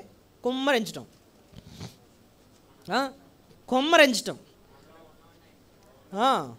ఇప్పుడు సాంబార్ ఏంటి అని అంటే ఇలాగ వేస్తారు, దాన్ని కుమ్మరించడం అనరు, అంతేనా? వడ్డిస్తాం. కుమ్మరించడం అంటే ఏంటి? ఇప్పుడు చూడండి, ఒక బిందు నీళ్ళు తీసుకొచ్చి అలా వేస్తాం అనుకోండి, దాని అందరూ ఏం చేస్తారు? మొత్తం అంతా కుమ్మరించేసాం కదా. దేవుని దగ్గర అంటే మన హృదయంలో ఉన్న బాధలు, కష్టాలు ఇన్ని పెట్టుకొని వచ్చాం. ఏం చేయాలంటే ఆయన దగ్గర ఏం చేయాలి? కుమ్మరించాలంట. అంటే అర్థం ఏంటంటే ఆయన దగ్గర మనం ఏం దాచుకోకూడదు. దేవా నీ దగ్గర దాచింది ఏముంది నాయన? ఇది నా కష్టం, నా ఆత్మీయ స్థితి ఎలా ఉంది, నా శారీరక స్థితి ఎలా ఉంది నాయన, నా కుటుంబ పరిస్థితి ఎలా ఉంది, నా వ్యక్తిగత జీవితం ఎలా ఉంది, నా ఆఫీసులో ఇది పరిస్థితి, ఆర్థికంగా ఇది నా పరిస్థితి, నా ఆరోగ్య పరిస్థితులు ఇది. ప్రతి సమస్య కూడా ఆయన దగ్గర మనం ఏం చేయాలంటండి? కుమ్మరించాలి. ఇదండి ప్రార్థన అంటే. చెప్పండి, 3 మాటలు చెప్పాను, మీరు గమనించారో లేదో. ప్రార్థన అంటే ఏంటండి? దేవునితో వ్యక్తిగత సమయం గడపటం. రెండోది ఆయన కృపా సింహాసనం దగ్గరికి చేరటం. ఇంకా ఆయన సన్నిధిని మన హృదయములు కుమ్మరించటం. మరి ఇవి చేస్తున్నారండి, తెలుసుకున్నాం మనం, బాగానే ఉంది. మరి ఆయనతో వ్యక్తిగతంగా గడుపుతున్నారు. ఎంతమందికి అండి వ్యక్తిగతంగా ప్రతిరోజు ప్రార్థన చేసుకునే అలవాటు ఉంది? ప్రతిరోజు టిఫిన్ తినే అలవాటు ఉందండి మాకు అంటాం, కరెక్టే. మరి ప్రార్థన సో ఒకవేళ అలవాటు లేకపోతే, ఒక అబ్బాయి అన్నాడు, మా అమ్మగారు రెగ్యులర్గా మాకు ప్రార్థన చేస్తూ ఉంటారండి అని అంటారు. మరి నువ్వు చేసుకోవా? ప్రార్థన అది వ్యక్తిగతంగా చేసుకునేదే, లేకపోతే ఇంకోళ్ళు ఎవరో చేస్తారు నీకోసం? భోజనం నీకోసం అమ్మగారు చేస్తారని నీకు నువ్వే తింటావా? నీకోసం నువ్వు తింటావు. అలాగే ప్రార్థన కూడా ఇంకోళ్ళు చేయడం కాదు, నీకోసం నువ్వు వ్యక్తిగతంగా చేసుకోవాలి, నువ్వు చేసుకోవాలి. So that's prayer. ప్రార్థన చేసుకోకపోతే నీకు ఏమేలు దొరకదు, అంతే కదా. ఇందాక నేర్చుకున్నాం, ఆ దేవుని అడుగునందున మీకేమీ దొరకట్లే, అడిగితే అప్పుడు చూస్తావు దాని విలువేంటో. 3వ ప్రశ్నకి వెళ్ళిపోదాం. 3వ ప్రశ్న, మనం దేవునికి ఎందుకు ప్రార్థన చేయాలి? దేవునికి ఎందుకు చేయాలండి? మనుషులను ఎందుకు ఆశ్రయించకూడదు? ఎందుకో తెలుసా? మనకు దేవుడే దిక్కు కాబట్టి. ఎందుకు? మనకు దేవుడే దిక్కు కాబట్టి. ఆయన తప్ప వేరే దిక్కు మనకి లేదు కాబట్టి ఎక్కడ రాస్తుంది? 2 దినవృత్తాంతాలు, 2 Chronicles 20:12, 20వ అధ్యాయము 12వ వచనం. 2 దినవృత్తాంతాలు 20వ అధ్యాయము 12వ వచనం తీసారా? 2 దినవృత్తాంతాలు 374 పేజీ తెలుగు బైబిల్లో, త్వరగా తీయడానికి నేను చెప్తున్నాను.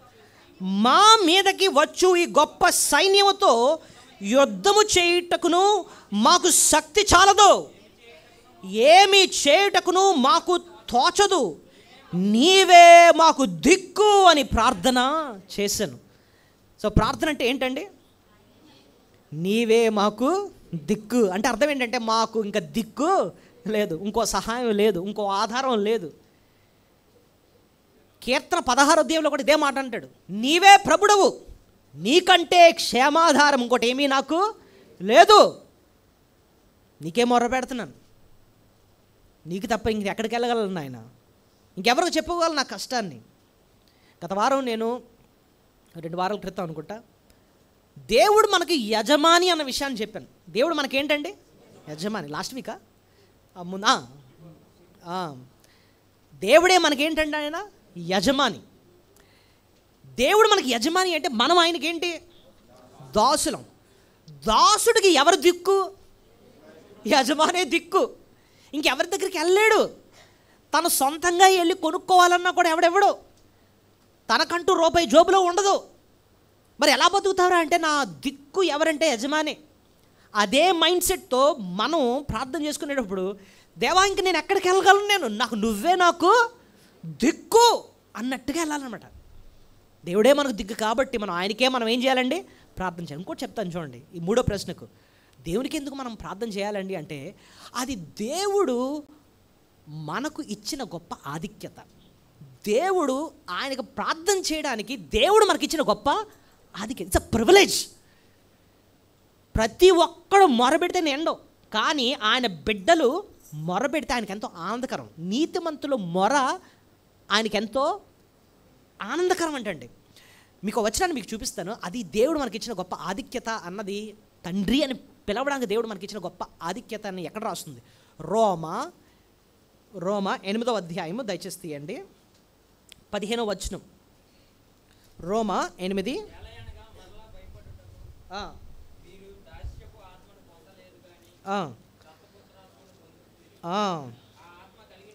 ఆ ఆత్మ కలిగిన వారమై మనము అబ్బా తండ్రి అని మొర్రపెట్టు చున్నాము. చూడండి, రక్షింపబడినప్పుడు దేవుడు మనలో పెట్టింది ఎవరినంటే పరిశుద్ధాత్మ దేవుడిని. ఎవరిని పెట్టాడండి?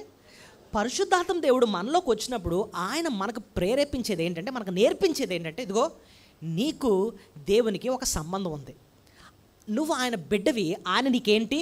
తండ్రి. నీకు కష్టం వచ్చిందా, నువ్వు ఆయన్ని అబ్బా తండ్రి. అబ్బా అన్న మాటకు అర్థం ఏంటో తెలుసా? తెలుగులో నాన్న అని పిలుస్తారు చూసా, అలాగా నాన్న తండ్రి అని చెప్పి ఆయన పిలువు, ఆయనకు మొరపెట్టు, నేను పట్టించుకుంది ఆయనే అని చెప్పి లోపల నుంచి ప్రేరేపించే ఆత్మదేవుడు అంటండి. ప్రేరేపించేది ఎవరంట? ఆత్మదేవుడు. ఆత్మదేవుడు లేనివాడు, అంటే ఆత్మదేవుడు వాళ్ళు లేకపోతే ఈ ప్రేరేపణ వాడికి రాదు. ఎందుకు రాదండి అంటే, వాడి తండ్రి ఇంకోడు ఎవడు? సదాను.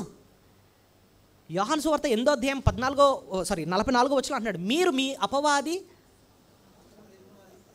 సంబంధులు, మీ తండ్రి యొక్క అపవాది దురాశలను మీరు ఏం చేస్తున్నారు? నెరవేరుస్తున్నారు అన్నాడు. అంటే రక్షింపబడ ముందు మన తండ్రి ఎవరు? అపవాది. రక్షింపబడినప్పుడు దేవుడు మనల్ని దత్తత తీసుకున్నాడు. అనకుండా దత్తపుత్రులుగా చేసుకున్నాడు. దత్తపుత్రులు అంటే అర్థం ఏంటి? మనకు తెలిసిన పాయింట్ ఏంటి చెప్పండి? దత్తత తీసుకున్నారంటే అర్థం ఏంటి? దత్తత తీసుకున్నారంటే అర్థం ఏంటి? మీ అప్పటి వరకు మీ పిల్లోడు కాదు, మీరు ఎప్పుడైతే దత్తత తీసుకున్నారో మీ పిల్లోడు అయిపోయాడు. అప్పటి వరకు వాడికి వేరే తండ్రి, దత్తత తీసుకున్న తర్వాత తండ్రి మారాడనమాట. దేవుడు దత్తత తీసుకున్న రోజున, రక్షింపబడిన రోజున తండ్రి మారాడు. ఇప్పుడు తండ్రి అని పిలిచే ఆ ఆధిక్యత దేవుడు నీకు నాకు ఇచ్చాడు. ఆ ఆధిక్యతతో మనం ఏం చేయాలండి? దేవుణ్ణి అడగాలి, తండ్రి అని ప్రార్థన. దేవా, అసలు నేను తండ్రి అని పిలిచే అర్హత కూడా నాకు లేదు, అలాంటి నన్ను, నీ శత్రువైన నన్ను నీ బిడ్డగా నన్ను చేసుకొని తండ్రి అని పిలిచే ఆ భాగ్యాన్ని నువ్వు నాకు ఇచ్చావు. అది నువ్వు నాకు ఇచ్చాడు గొప్ప ఆధిక్యత నాయన. అందుకోసం ఆయనకు మొరపెట్టాలి మనం. దత్తత తీసుకొని బిడ్డలుగా చేసుకున్నాడండి. ఆయన కుమారులయ్యే అధికారాన్ని మనకి ఇచ్చాడండి. అందుకోసం తండ్రి అని మొరపెట్టాలి. అంతేకాదు ఆయనే మనకి దిక్కు కాబట్టి మనం ఆయనకి మొరపెట్టాలి. ఇంకోటండి, మనం ఆయనకు మొర్ర పెట్టకుండా ఎవరెవరికో మొరలు పెడితేనండి, మనుషులకు మొర పెడితే ఆయనకి చాలా బాధ. ఒక దగ్గర అన్నాడు ఆయన, శాపగ్రస్తులు అన్నాడు. ఎక్కడ తెలుసా? మనుషులను ఆశ్రయిస్తే శాపగ్రస్తులు అన్నాడు. ఎక్కడ? ఇర్మియా 17 చూడండి. ఇర్మియా 17:5 ఇర్మియా 17:5 నరులను ఆశ్రయించి శరీరాలను తనకు ఆధారముగా చేసుకొనుచు తన హృదయమును యెహోవా మీద నుండి తొలగించువాడు శాపగ్రస్తుడు. వాడు ఎడారిలోని అరహో వృక్షము వలె ఉండును. మేలు వచ్చినప్పుడు అది వానికి కనబడదు. వాడు అడవిలో కాలిన నేల యందును నిర్జనమైన చెవిటి భూమి అందును నివసించు. దేవుడు ఎంతో కోపంతో మాట్లాడుతున్నాడు చూడండి. ఎవరంట ఎలా ఉంటారు? నరులను ఆశ్రయించి శరీరాలను తనకు ఆధారముగా చేసుకొనుచు తన హృదయమును యెహోవా మీద నుండి తొలగించిన వాడు శాపగ్రస్తుడు. ఎవడట శాపగ్రస్తుడు? దేవునికి మొర్ర పెట్టకుండా, దేవుని ఆధారపడకుండా మనుషులు చచ్చిపోతూ ఉంటే చాలామంది మనుషుల్ని తెగ పూజించేస్తారు. వాళ్ళకి ఇంట్లో ఉన్నవన్నీ పెట్టేసి, అమ్మో వీళ్ళందరూ నాకు ఉంటేనండి, బంధువులు అందరూ ఉంటేనండి, రేపు ఉదయం నాకు కాలంగున ఇదున్నా అదున్నా వాళ్ళే కదండి వచ్చి మనకు సహాయం చేయాలి అంటారనమాట. నీకు నిజంగా ఉంగినప్పుడు వాళ్ళు రారు. నువ్వు అనుకుంటున్నావు మనుషుల్ని తెగ పట్టుకుంటున్నావు. చూసావా? దేవుడు యెషయా గ్రంథంలోనే 30వ అధ్యాయంలో ఎంత కఠినంగా మాట్లాడుతుంటే, మీరు ఫరోని పట్టుకున్నారు కదా, ఆడు బలాన్ని చూసుకుంటున్నారు కదా, మీకు మిగిలేది ఏంటో తెలుసా అని ఆయన ఎంత కఠినంగా అంటాడు చూడండి. ఐజియా 30:1 యెషయా గ్రంథం 30:1 యెహోవా వాక్కు ఇదే, లోబడిని పిల్లలకు శ్రమ, పాపం కూర్చుకొనున్నట్లుగా వారు నన్ను అడుగక ఆలోచన చేయుదురు. ఆయన అడగట్లేదట. నా ఆత్మ నింపని చేసుకొనుచు వారు నా నోటన మాట విచారింపక ఫరో బలము చేత తమ్మును తాము బలపరుచుకున్నట్లు ఐగుప్తీయునకు శరణుజొచ్చుటకు ఐగుప్తునకు ప్రాణమే చేదురు. ఎవరి దగ్గరికి వెళ్తున్నారంటే వీళ్ళు ఐగుప్తులో ఉన్న ఫరో దగ్గరికి వెళ్తున్నారట. ఫరో వల్ల కలుగు బలము మీకు అవమానకరంగాను ఐగుప్తి నీడను శరణుజొచ్చినట్లు సిగ్గు కలుగును. సో ఫరోని ఆశ్రయిస్తేనంట ఇశ్రాయేల్ ప్రజలకు ఏం చెప్తున్నాడు? మీకు అవమానం మిగులుతుంది, ఇంకేంటి సిగ్గు మిగులుతుంది. అవమానము సిగ్గు మిగులుతుంది, శ్రమ మిగులుతుంది. ఇంకెక్కడ అంటాడు? 31వ అధ్యాయంలో చూస్తే 31వ అధ్యాయం ఇదే యెషయా గ్రంథం 31 చివరన మొదటి వచనం చివరన వారి రథములు విస్తారములనియు రౌద్రులు బలాఢ్యులనియు వారిని ఆశ్రయించిన వారికి శ్రమ అంటున్నాడు. అంటే అర్థం ఏంటంటే, మనుషులను ఆశ్రయిస్తే నీకు మిగిలేది అవమానము, సిగ్గు, శ్రమ. ఆడేదో నాకు తోడుకుంటాడు, ఆడేదో నాకు డబ్బులు ఇస్తాడు, ఈడేదో నాకు మాట సహాయం ఉంటాడు, ఇది చాలా పవర్ ఉంది, నలుగురు తెలిసిన వాళ్ళు వీళ్ళే నాకు. నువ్వు మనుషులను పట్టుకుంటే నీకు మిగిలేది శ్రమ, సిగ్గు, అవమానమే. కానీ దేవుని పట్టుకుంటే ఆయన నిన్ను హెచ్చిస్తాడు, ఆయన నీకు సహాయంగా ఉంటాడు. సో ఇదండి 3వ ప్రశ్నకు మనకు జవాబు దొరికింది. ఆయన పాదాల దగ్గరికి వెళ్తే నీకు మేలు శ్రేష్టం. నేను ఫస్ట్ పాయింట్లో చెప్పాను ఎలాంటి మేలు చేస్తారంటే ఆయన మామూలు మేళ, శ్రేష్టమైన మేళ, శ్రేష్టమైనది. ఆయన ఆశ్రయిస్తే శ్రేష్టమైన మేలే. 4వ ప్రశ్న ఏం చెప్పాను? ఎలాంటి మనసుతో మనం ప్రార్థన చేయాలండి, ఎలాంటి మనసుతో మనం ప్రార్థన చేయాలి? దీనికి కూడా ఒక 2-3 విషయాలు చెప్పి నేను ముగిస్తాను. కొలస్సీ 4:2 నిలకడ ఉండాలట ప్రార్థనలో. ఏముండాలట చూడండి ఒకసారి. కొలస్సీ 4:2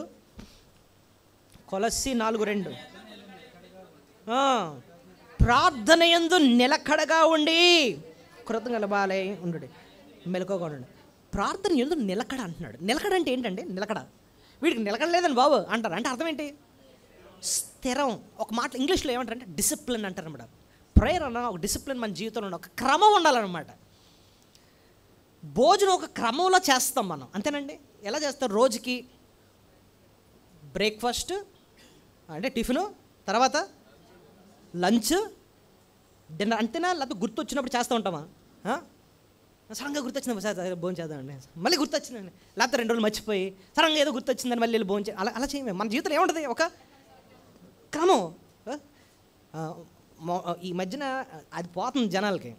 ఆడెవడో పెట్టాడు midnight 2 AM బిర్యానీ అట. ఇంకోటి పెట్టాడు 4 AM బిర్యానీ. ఇది ఎక్కడ గోలరా బాబు అంటే, అర్ధరాత్రి ఎవడన్నా లేచి అర్జెంట్కి వెళ్ళి వాడి దగ్గర 2 AMకి 4 AMకి బిర్యానీలు తింటాడా అంటే క్రమం లేదన్నమాట. ఎప్పుడు పడితే ఎప్పుడు గుర్తొస్తే అప్పుడు తినేయడమే. కానీ ఇక్కడ ప్రార్థన విషయంలో మాత్రం ఏముండాలంట మనకి? ఒక డిసిప్లిన్. దానియేలు జీవితంలో ప్రార్థన ముమ్మారు చేసుకునేవాడటండి. ప్రార్థన ఉదయం, మధ్యాహ్నం, సాయంత్రం ఒక క్రమం ఉండేదన్నమాట. పౌలు అంటాడు ముమ్మారు ఈ విషయమై నేను ప్రార్థన చేశానంటున్నాడు. ఒక క్రమం ఉంది ఆయన జీవితంలో. యేసు ప్రభు ఉదయాన్నే లేచి ఆయన వెళ్ళి ఇంకా తన వాడుకు చెప్పున కరెక్ట్ వాడుకు చెప్పున పెందల కాడిని లేచి ఆయన ఏం చేసేవాడటండి? ప్రార్థన చేశాడు. ఒక స్థలం ఏర్పాటు చేసుకున్నాడు. అక్కడికి వెళ్ళి రెగ్యులర్గా ఆయన ప్రార్థన చేసుకున్నాడు. మన జీవితంలో ప్రేయర్ అన్నది ఒక డిసిప్లిన్ ఉండాలండి. ఉదయం లేచిన వెంటనే పళ్ళు తోముతాం కదండి, అదొక క్రమం అలవాటు చేసుకున్నాం. ఖచ్చితంగా చేసుకుంటాం కదండి. అలాగే ప్రార్థనలో కూడా మన జీవితంలో ఏం చేయాలంటే ఒక క్రమము ఏం చేయాలి? అలవాటు చేసుకోవాలన్నమాట. ప్రేయర్ డిసిప్లిన్ అన్నమాట. అది యేసుప్రభు జీవితంలో మనం గమనిస్తే తన పరిచర్య ప్రారంభించక ముందు ఆయన ప్రార్థన చేశాడు. ఇంకా ఉదయాన్నే ప్రార్థన చేసేవాడు. ఇంకోటి రేపు సిలువ ఉందనగా ఆయన ముందు రోజు ఏం చేశాడు? ప్రార్థన చేశాడు. ఇందాక మనం చూస్తే లోకాసువార్త 6వ అధ్యాయంలో శిష్యుల్ని ఎన్నుకోవాలి, దానికి ముందు ఏం చేశాడు? ఆయన ప్రార్థన చేశాడు. సిలువకు ముందు ప్రార్థన చేశాడు. సిలువ మీద కూడా ఆయన ఏం చేశాడు? సిలువ మీద వేలాడుతున్నాడండి. వేలాడినప్పుడు ఫస్ట్ మాట ఏంటి? తండ్రి వీరేం చేయొచ్చు, వీరు ఎరుగురు కనుక వీరిని క్షమించు. సో సిలువ మీద కూడా ఆయనకి ఏముంది? ప్రార్థన ఉంది. సో అద్భుతం చేయక ముందు ప్రార్థన చేశాడు, అద్భుతం చేసిన తర్వాత కూడా ఆయన ప్రార్థన చేశాడు. సో ఆయన జీవితంలో ఒక క్రమాన్ని మనం చూస్తున్నాం. ఇంకోటండి, నిలకడ మాత్రమే కాదంట, మెలకువగా ఉండి ప్రార్థన చేయాలి. అది కూడా ఇక్కడ రాస్తుంది చూడండి. కొలాషియన్స్ 4:2లో ప్రార్థనతో నిలకడగా ఉండడి, కృతజ్ఞత గల వారే దాని యందు మెలకువగా ఉండడి. ఈ మెలకు అన్న మాట 1 పీటర్ 5లో, 1 పీటర్ 5వ అధ్యాయంలో కూడా మెలకువగా ఉండి ప్రార్థన చేయండి, ఎందుకంటే మీ విరోధి ఆయన అపవాది గర్జించు సింహం వల్లే ఎవరిని మృంగుదునాని తిరుగుచున్నాడు అని అంటున్నాడు. అక్కడేమో మెలకువగా ఉండండి అంటున్నాడు.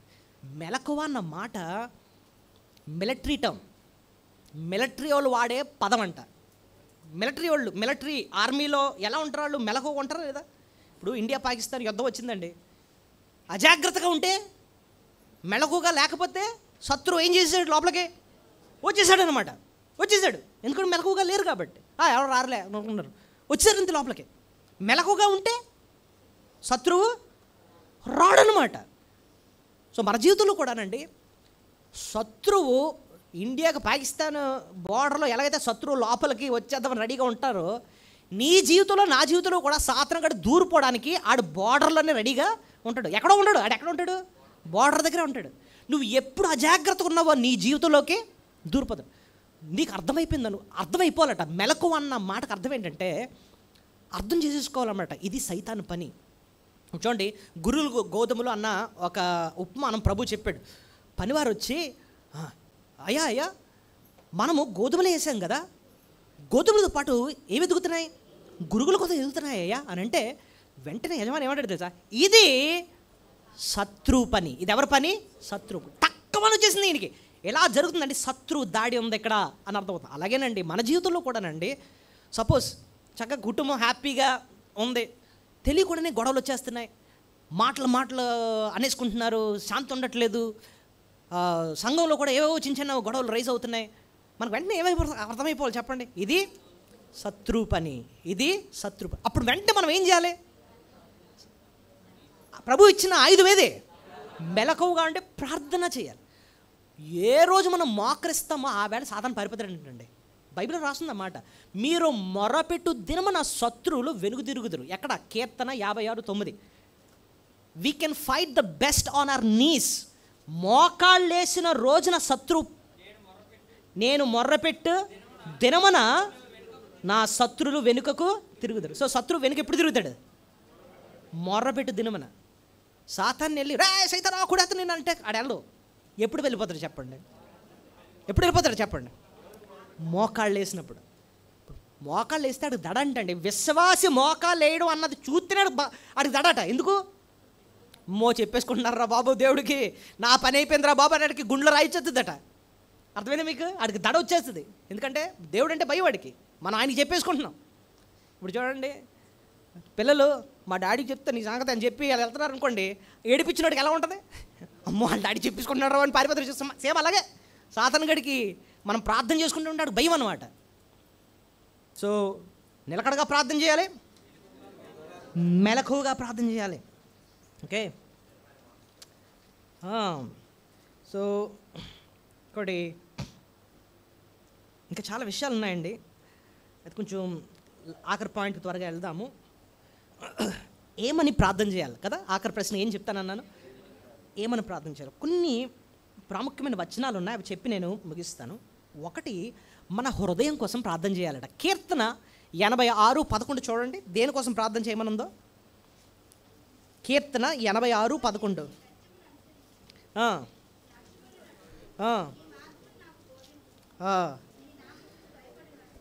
నీ నామమునకు భయపడినట్లు నా హృదయమునకు ఏకదృష్టి కలుగు చేయము.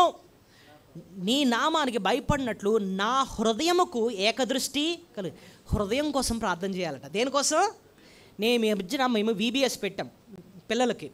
దానికి థీమ్ ఏంటో తెలుసా? అంశం ఏంటో తెలుసా? నీ హృదయాన్ని భద్రం చేసుకో. హృదయాన్ని ఏం చేయాలి? వాళ్ళకి నేర్పించాలి. అసలు హృదయం అంటే ఏంటి? చూడండి, హృదయాన్ని ఇంగ్లీష్లో హార్ట్ అంటారు. మనకు తెలిసిన హార్ట్ అంటే ఏదండి? మనకు తెలిసిన హార్ట్ అంటే ఇలా చేయి పెట్టామనుకోండి, మనకి ఏమనిపిస్తుంది? లబ్డబ్ లబ్డబ్ లబ్డబ్ అని కొట్టుకుంటాడు. దాన్ని ఏమంటాం మనం సాధారణంగా? హార్ట్ అంటాం. మరి ప్రభు దానికోసం మాట్లాడుతున్నాడు. హృదయం అంటే మీ హృదయంలో భద్రంగా చేసుకోండి అంటే మీ హార్ట్ జాగ్రత్త కాపాడుకోండి అంటున్నాడు. అదా దాని అర్థం? దేనికోసం మాట్లాడుతున్నాడు చెప్పండి? అప్పుడు మనం జాగ్రత్తగా స్టడీ చేయాలి. బైబిల్లో హార్ట్ అనే వెంటనే 2 రకాలు ఉన్నాయి. ఒకటి కనిపించే హృదయం, రెండోది కనిపించని హృదయం. అర్థమైందా? కనిపించేది ఏంటంటే మనం చేయి పెడితే దద్ద మనం కొట్టుకుంటుంది కదా, దాన్ని విజిబుల్ హార్ట్ అంటాం. ఓకే. స్కానింగ్ తీస్తే కనబడుతుంది, అది కోస్తే లోపల కనబడుతుంది, అది విజిబుల్ హార్ట్. కానీ ఇక్కడ మాట్లాడుతున్న హృదయం ఎలాంటిదంటే కనిపించని హృదయం అనమాట. అది లోపల హృదయం నిండిన దాన్ని బట్టే నోరు అంటే అర్థం ఏంటంటే ఆ హృదయం మన మాట తీరుని కంట్రోల్ చేస్తుంది. ఆ హృదయము మన తలంపుల్ని, ఆ హృదయము మన ఇష్టాలని కంట్రోల్ చేస్తుంది. హృదయం సరిగ్గా లేకపోతే మన క్రియలు కూడా సరిగ్గా ఉండవు, మన బిహేవియర్ని కంట్రోల్ చేస్తుంది అన్నమాట. సో హృదయం మారితేనే మన క్రియలు కూడా మారుతాయి. వీడెందుకంటే పచ్చిపూతలు మాట్లాడతాడంటే హృదయం సరిగ్గా లేదు కాబట్టి. సో ఇక్కడ ఆ హృదయం కోసం మనం ఏం చేయాలటండి? ప్రార్థన చేసుకోవాలట. ఏమని రాస్తుంది చూడండి, 11వ వచనం. నీ నామం వరకు భయపడినట్లుగా నా హృదయమునకు ఏకదృష్టి. ఆ హృదయాన్ని ఎలా సిద్ధపరచాలంటే, నాయన నువ్వు చెప్పిన మాటే నేను వినాలి. నా ఫ్రెండ్ చెప్పిన మాట కాదు, లేకపోతే ఎవడో చెప్పిన మాట కాదు, నువ్వు ఎలా చెప్తే నేను నీకు లోబడాలి. దానికి ఏకదృష్టి నాకు దయచేయి. ఒక గుర్రానికి గంతలు కడతారు అంటే అర్థం ఏంటి? ఆ యజమాని మాటే వినాలి. పక్కన వేరే గుర్రం అరిసినా కూడా దాని వైపు వెళ్ళకూడదు. ఇది అర్థమైంది నీకు? ఇలాగే పెట్టుకొని, దేవా నువ్వు ఎలా, నా యజమాని నువ్వు ఏం చెప్తే నా ముందుకెళ్ళిపోవాలి నాయన, అలాంటి మనసు నాకు దయచేతండి. నీకే నేను లోబడాలి. నా మనసుకు తోచినట్టు కాదు, లేకపోతే ఎవరో చెప్పినట్టు కాదు, సాతాను చెప్పినట్టు కాదు, నీకు లోబడాలి. అలాంటి హృదయం నాకు దయచేయాలి. హృదయం కోసం ప్రార్థన చేయాలి. ఇంకా దేనికోసం అండి మనం ప్రార్థన చేయాలండి అని అంటే, మన నాలిక కోసం ప్రార్థన చేయాలంటే. ఎక్కడ వస్తుంది? కీర్తన 141:3 చూడండి. కీర్తన 141:3. యెహోవా నా నోటికి కావలి ఉంచుము, నా పెదవుల ద్వారమునకు కాపు పెట్టుము. సో దేనికోసం ప్రార్థన చేస్తున్నాడు ఇక్కడ? నాలుగు కోసం. దేవా చూడండి, ఇంగ్లీష్లో మాట ఉంది, tongue is sharper than a sword అంటాడు. అంటే అర్థం ఏంటంటే నాలిక కన్నా కత్తి కంటే నాలిక పదునైనది అని అర్థం అనమాట. అంటే అర్థం ఏంటంటే మనుషుల్ని కత్తితో పొడిసినంత బాధ రాదేమో కానీ కొన్ని మాటలు వదులుతారు వీళ్ళు, దెబ్బకటి జీవితాంతం కూడా కృంగిపోతారనమాట. అలాంటి మాటలు మాట్లాడతారు అనమాట. దేవా నా నోటిని కావలిగి ఉండు, నా పెదల ద్వారంను కాపాడమని చెప్పి మన నోటి కోసం మనం ప్రార్థన చేయాలి. ఒక ఆయన చెప్పాడు, రహస్యంగా ఉన్నప్పుడట, ఒంటరిగా ఉన్నప్పుడట మన తలంపులు కాపాడుకోవాలట, అందరిలో ఉన్నప్పుడు మన నాలుకని కాపాడుకోవాలట. Protect your mind in private and protect your tongue in public అని అంటున్నాడు. రహస్యంగా ఉన్నప్పుడు ఏది కాపాడుకోవాలి? మన తలంపులు కాపాడుకోవాలి, హృదయాన్ని కాపాడుకోవాలి. బహిరంగంగా అందరిలో ఉన్నప్పుడు మన నోరు కాపాడుకోవాలి, మన నాలుకని కాపాడుకోవాలి. ఏది పడితే అది మాట్లాడకూడదు అన్నమాట. ఓకే. ఎక్కువ నష్టం చేసేది మన మాటల వల్లే. సో హృదయం కోసం ప్రార్థన చేసుకోవాలి, నాలుగు కోసం ప్రార్థన చేసుకోవాలి. ఇంకోటి కళ్ళ కోసం ప్రార్థన చేయాలట. కీర్తన 119:18. కీర్తన 119:18.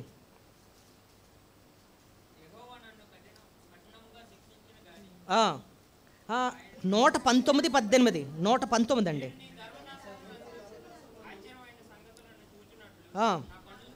ఆశ్చర్యమైన సంగతులను చూచినట్లు నా కళ్ళు తెరువుము అంటున్నాడు అనమాట. అంటే అర్థం ఏంటంటే, దేవా నీ వాక్యాన్ని చదువుతున్నాను అర్థం చేసుకోవడానికి, నా కళ్ళు తెరువు నాయన అర్థం చేసుకోవడానికి, ఓపెన్ మై ఐస్ లార్డ్ అని చెప్పి అడుగుతున్నాడు అనమాట. సో కళ్ళు తెరవమని ప్రార్థన చేయాలి. ఆఖరి ఇంకొక వచనం చదివి ముగించుకుందాం. కీర్తన 19:12-14 వచనాలు. కీర్తన 19, Psalm 19, 12-14. కీర్తన 19:12-14. తన పొరపాట్లు కనుగొనవాడెవడు? నే రహస్యముగా చేసిన తప్పులు క్షమించి నన్ను నిర్దోషినిగా తీర్చుము. దుర్వమాన పాపములో పడకుండా నీ సేవకుని ఆపుము. వాటిని నన్ను ఏలనీయకము. అప్పుడు నేను యథార్థవంతుణ్ణే, అధిక ద్రోహము చేయకుండా నింద రహితము. అంటే ఇక్కడ అంటున్నాను చూడండి, రహస్యమైన పాపాలని క్షమించంటున్నాడు. పాపంలో పడకుండా ఆపు అంటున్నాడు. పాపంలో పడకుండా నన్ను ఏం చేయాలి? నువ్వు ఆపండి అంటున్నాడు. అదొక ప్రార్థన అంట. 14లో యెహోవా నా ఆశ్రయదుర్గమా, నా విమోచకుడా, నా నోటి మాట నా హృదయ ధ్యానము నీ దృష్టికి అంగీకారంగా ఉండాలి నాయన. నా నోటి మాట నా హృదయ ధ్యానము రెండు కూడా నీ దృష్టికి ఎలా ఉండాలి? అంగీకారంగా ఉండాలి. మీకు ఇంకేమైనా ప్రార్థన గుర్తొచ్చిందా బైబిల్లో? సామెతలు 30లో ప్రార్థన ఉంటుంది. ఎక్కువ ఇవ్వద్దు, తక్కువ ఇవ్వద్దు, తగినంత నాకు దయచేయి. ఎంత మంచి ప్రార్థన. అది చాలామంది నచ్చదు ఆ ప్రార్థన. ఫుల్గా ఇచ్చేయండి ఆయన, ఎంత ఎక్కువ ఇచ్చేయాలంటే. చూడండి సామెతలు 30 ఎక్కడండి? ఎక్కడ? ఎన్నో వచ్చిన 8వ వచనం. వ్యర్థమైన వాటిని అబద్ధములను నాకు దూరంగా ఉంచము. పేదరికమైనను ఐశ్వర్యమైనను నాకు దయచేయకము. తగినంత ఆహారము నాకు అనుగ్రహింపం. ఏం ప్రార్థన అండి? ఇక్కడ రాసిన మాట చూడండి. పేదరికం వద్దు, అలాగని ఐశ్వర్యము కాదు, తగినంత. అంటే నాకు ఎంత అవసరమో అంతే దయచేయి. ఎక్కువైన ఎడల నేను కడుపు నిండిన వాడని నిన్ను విశ్వసిస్తాను. యెహోవా ఎవడని అందులోమో ఎక్కువైపోతే నా నెత్తి మీద కళ్ళు నెత్తికి ఎక్కేస్తాయి. యెహోవా ఎవడని అంటాను, అంత గర్వం వచ్చేస్తుంది. ఒకవేళ బేదరైపోయి దొంగతనం చేసి దేవుణ్ణి అవమానించి దూషిస్తానేమో. కాబట్టి పేదరికం వద్దు, అలాగని విపరీతమైన ఐశ్వర్యం వద్దు, ఎంత అవసరమో అంత నాకు. అది బిబ్లికల్ ప్రేయర్ అన్నమాట. ఏమని అడగాలి అంటే ఇవన్నీ వచనాలేనండి, ఇంకా బోల్డ్ అని ఉన్నాయి. సో దేవుడు ఇంతవరకు మనల్ని నేర్పించాడు. ప్రార్థన ఎంత అవసరమో మనకు అర్థమైంది. దేవుని యొక్క శ్రేష్టమైన మేలు నువ్వు నేను నీ కుటుంబం అనుభవించాలి అంటే ప్రార్థన చేద్దాం. ఒకవేళ ఇప్పటికీ అలవాటు లేదు, అప్పుడప్పుడు చేసుకుంటామంటే ఒక నిలకడమైన ప్రార్థన దేవుడు మనకు నేర్పాలని చెప్పి, అలాంటి క్రమం మన జీవితంలో ఇవ్వాలని చెప్పి మనం ప్రార్థన చేసుకుందాం. దయచేసి మోకరించండి.